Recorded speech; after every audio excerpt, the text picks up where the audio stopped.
intention is to take this piano apart roughly in the reverse order in which it was put together. So the first thing they would have, or the last thing they would have put on this piano would have been the removable case parts. This piece is called the front panel.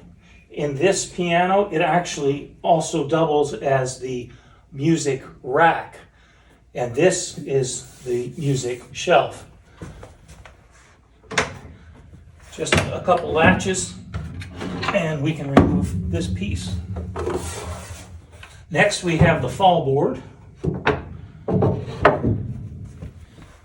And 4 screws are all that's keeping us from taking this piece off.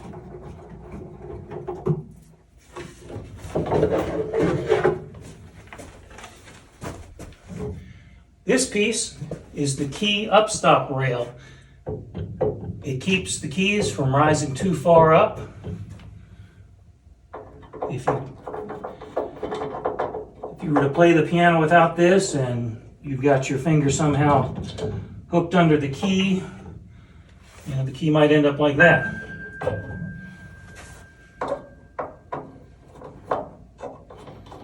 You just have 2 slotted screws, and this comes right off.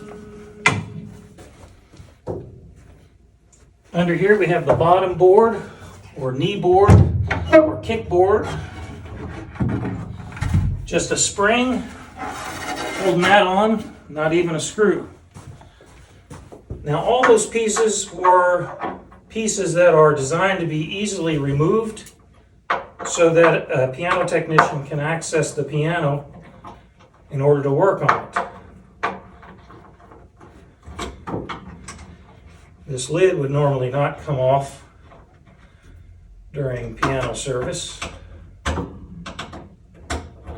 but if you did have to remove it, just has a couple hinges and 6 slotted screws.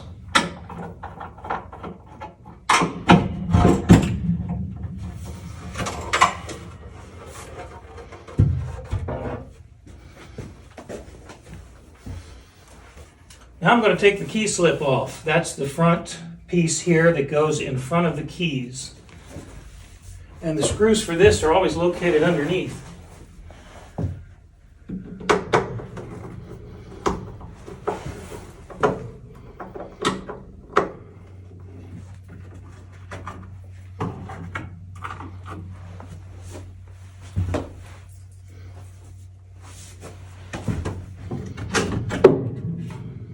Okay, now that exposes a lot of dirt and dust that gets dropped when you're playing the keys or just falls between the cracks in the keys.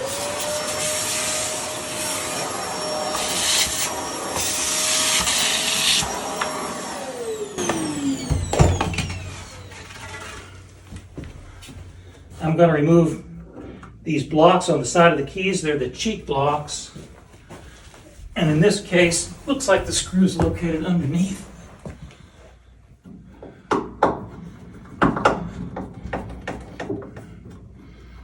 On a grand piano, you would be removing these cheek blocks quite a bit when you're working on the piano. On an upright, they don't often come off. And on this model, they don't necessarily easily come off.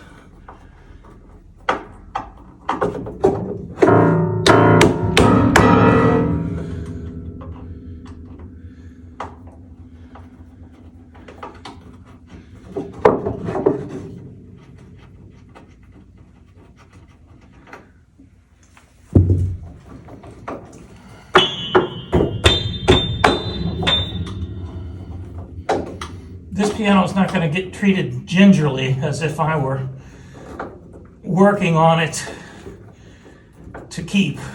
This is not going to be used again, so treatment might seem a little rough.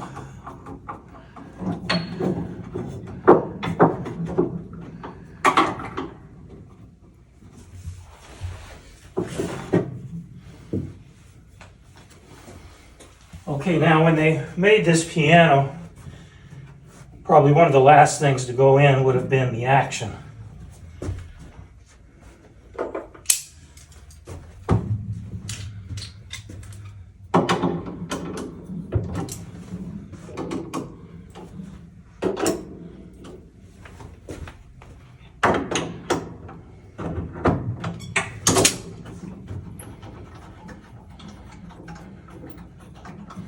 These are just nuts, action bracket nuts. Normally, you should just be able to get them off by hand, but these are quite tight. So after you remove those 4 nuts, this action, I'm going to take off the pedal dowel. The action will come right out. Pull it away from the strings and lift straight up. That's all there is to that. Now, continuing in the order that this piano was made, I'm going to remove, continuing in the reverse order that is, I'm going to remove all the keys. Debris under the keys that just fall between the cracks of the keys and is trapped there.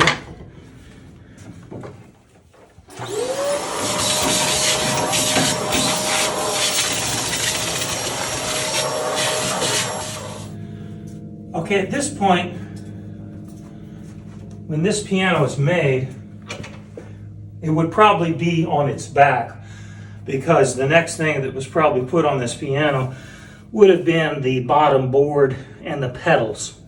So in order to access that, I'm going to tilt this piano on its back as it would have been tilted on its back in the factory in order to put the bottom board on.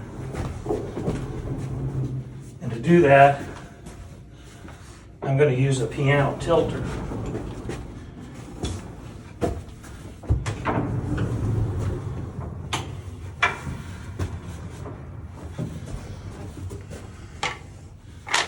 Now this is going to be a little bit easier than tilting a piano that hasn't been taken apart to some extent, because I've taken some weight off with the case parts and the keys and action, so I don't have to use as much strength or precaution when I'm tipping this piano. It's a little bit lighter, still very heavy.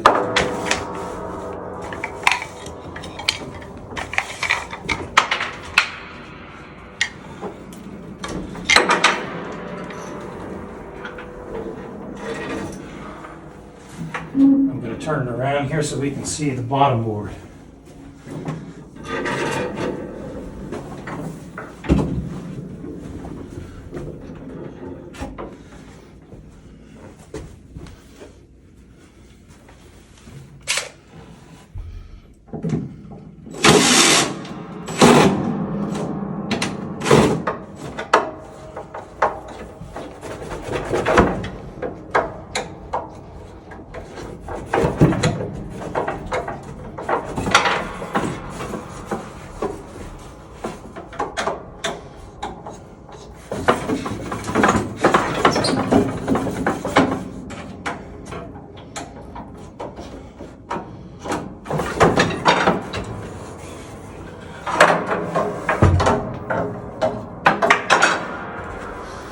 So this removes the bottom board with all the pedal mechanisms attached to it.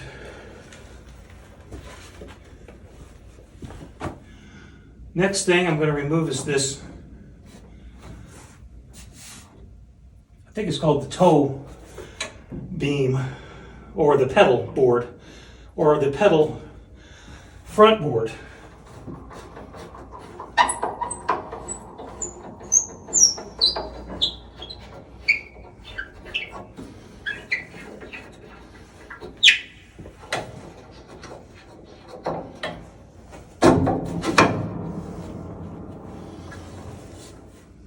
Okay, at this point, when this piano was made, they would have attached the key bed, and then the sides would have been glued on. On this particular model, the sides are glued on and they encase the key bed so that there's no getting the key bed out without the sides first coming off. They're in a slot here built into the key, the side of the piano sides, so you can't move the key bed out of that without getting the sides off first.